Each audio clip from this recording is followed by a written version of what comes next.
गुवाहाटी नोगोरमानि बरबारि सिलसाखु ओनसोलाव थांनाय मे दानाव गुवाहाटी नोगोरमा खुंथाया दुखुनांथावै मोन 30 बर' नखर मोन 25 मिसिं सुबुंनि न' आरो माखासे हारसा सुबुंनि न'खौ सिफायनानै होदोंमोन। जोबोद दुखुनांथाव बाथ्राया जाबाय बे न' सिफायजानाय सुबुंफोरनो दिनैसिमबो आसाम सोरखारनि फारसेनिफ्राय खहा सुफुंथाय आरो फिन फसंथायनि राहा खालामनानै होनायखौ नुनो मोनाखै। आथिखालाव बिथांमोनहा अरायथा नङै बादा एबा गुबुननि न'आव थानांगौ जादों। बिथांमोननि गेजेराव गोबां आइजो आरो गथ'फोरा बायदिसिना बेरामाव गोग्लैनानै जब्रा जादों।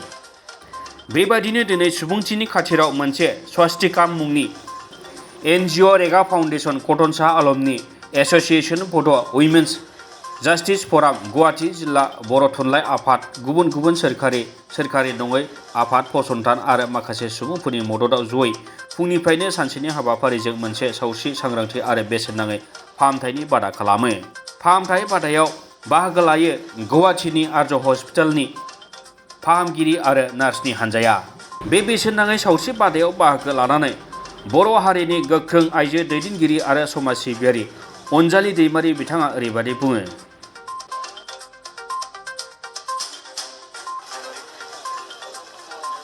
जों दिनै बेयावहाय बे थांनाय 13 मेयाव जा एभिक्सन जादोंमोन सिलसाखु बरबारि ओनसोलावहाय, बेयावहाय न' बुख्रुबजानाय रायजो राजाफ्रा गुबुन जेंनाजों लोगोसे देहानि बागैबो बिथांमोना जोबोद खस्थ' जानानै दङ। बायदिसिना दा अखा बांखा सान्दुङावहाय बेराम आजार जादों। बेवहाय बे बेलायावबो मदद होनो थाखाय फ्रि मेडिकेल केम्प खालामनाय जादों। बेयाव जों मोनसेल' संगठन गैया, गुबुन गुबुन संगठनफोर दङ, जेरै बे स्वास्तिकाम NGO दङ, लोगोसे बर' उइमेन जास्टिस फराम, रेगा फाउन्डेसन, गुवाहाटी डिस्ट्रिक्ट बर' थुनलाइ आफाद, कटन शाह, बेखिनिया जों ज' लोगो नांनानैहाय डक्टर्स लाबोदों, बायदिसिना मुलिफोर लाबोदों आरो जायगायावनो फ्रियै बेसेन होनाङालासिनो बेरामफोर नायजानायनि बेबस्था खालामनाय जादों। जों आसा खालामो दिनैनि बे केम्पनि गेजेरजों बेयाव थानाय बे हालामनि गासैबो दुखुथिया रायजो राजाफ्रा मदद मोनगोन होननानै। सावस्रि सांग्रांथि आरो बेसेन नाङै फाहामथाय बादायाव बाहागो लादोंमोन बर' थुनलाइ आफादनि बारग' लेङाइ आफादगिरि आरो समाज सिबियारि कमलाकान्त मुसाहारिया। बिथाङाबो सावस्रि बादायाव बाहागो लानानै ओरैबायदि बुङो।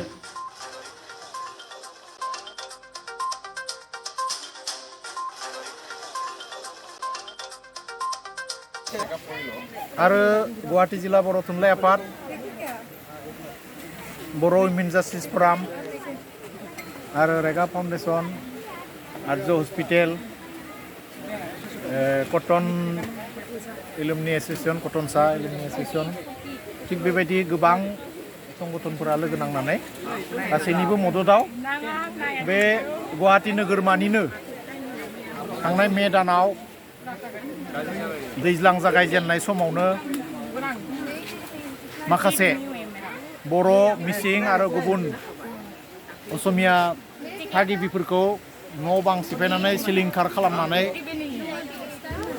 दिनै गोदाव सोराव खालामदों। दिनै दानसेनि बारा जालांबाय, नाथाय आसाम सरकारा जेबो दाबो राहा लायाखै। नाथाय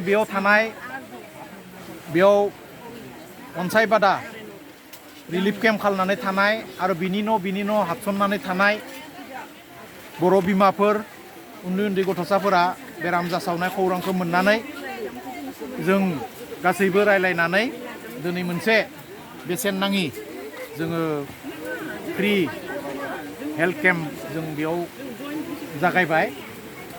दा बिनि गेजेरजों जोङो बेयाव दुखुथिया न'खरफोरनो एसेब्लाबो जोङो देहा फाहामनायनि डाक्टार नायनानै जोङो मुलि होनायनि राहा खालामनाय जादों। आरो बे हाबाफारि मावफुंनायाव जायफोर सुबुं सिबियारि आफाद आरो NGO बेयाव मदद आरो हेफाजाब होना मावदो, बिथांखौ जोङो बे दुखुथिया न'खरनि जानानै आं गोबां साबायखर बावबाय। आरो बेयाव गोबां गथ'फोर आरो आइजोफोर, बिमाफोर उसुगाव गोलैदों। सासे बे इभेक्सन न' बां सिफाय जेननायाव जाय आइजोआ गोख्रों बिफाव लानानै बेरेखाहै गोख्रोङै बिफाव लादोंमोन।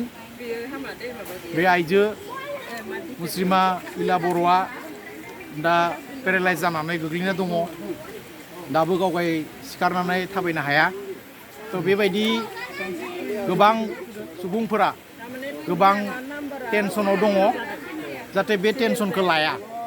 जोङो गासै जातीय दल संगठनफोरा नाजाबाय थादों माबादि बेयाव न' सिफायजानाय थागिबि बर' मिसिं जनजातिफोर आरो गुबुन गुबुन माने गुवाहाटीनिफ्राय मितु बर'नि रिपर्ट, समनि रादाब।